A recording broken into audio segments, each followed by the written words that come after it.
Le procédé Arcolia, c'est un procédé qui a été, je dirais, conçu par un ancien de la société Valorga, c'était le créateur de Valorga, qui en fin de compte s'est remis à la méthanisation et a recréé un procédé dans lequel on a toujours un peu un système en continu, mélange en continu par le biogaz, mais avec la caractéristique, c'est que les tuyaux qui servent à agiter je dirais le magma, l'ensemble le digestat, eh bien, servent aussi à apporter je dirais les substrats. Donc, ce qui fait qu'on a une répartition du substrat qui est tout à fait homogène au niveau du digesteur et qui plus est, comme c'est un procédé en fermentation sèche, on dit en fermentation épaisse, mais bon, c'est plus de la fermentation sèche en 2 étapes. Bon, c'est un procédé vraiment innovant. Alors le second point que je trouve particulièrement intéressant, c'est un peu cette direction que prennent, je dirais, les industriels vers les petites unités de méthanisation.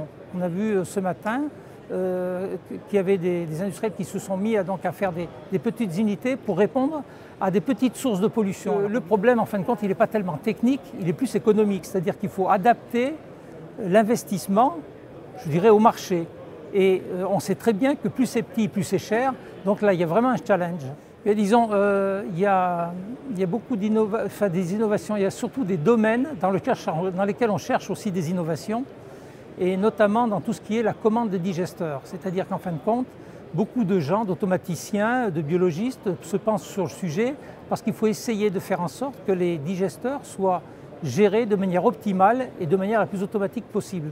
Donc ça, c'est vraiment une recherche qui est, je dirais, au niveau international. Ensuite, il y a d'autres sujets qui notamment se développent en Allemagne et qui sont des sujets de recherche industrielle, plutôt de recherche même de l'application pour certains industriels. C'est qu'en fin de compte, on part maintenant de procéder à 2 étapes pour les digesteurs à la ferme qui permettent d'augmenter par l'hydrolyse, la première étape qui est une hydrolyse, permet d'augmenter le taux de rentabilité de production de méthane d'à peu près de 20%.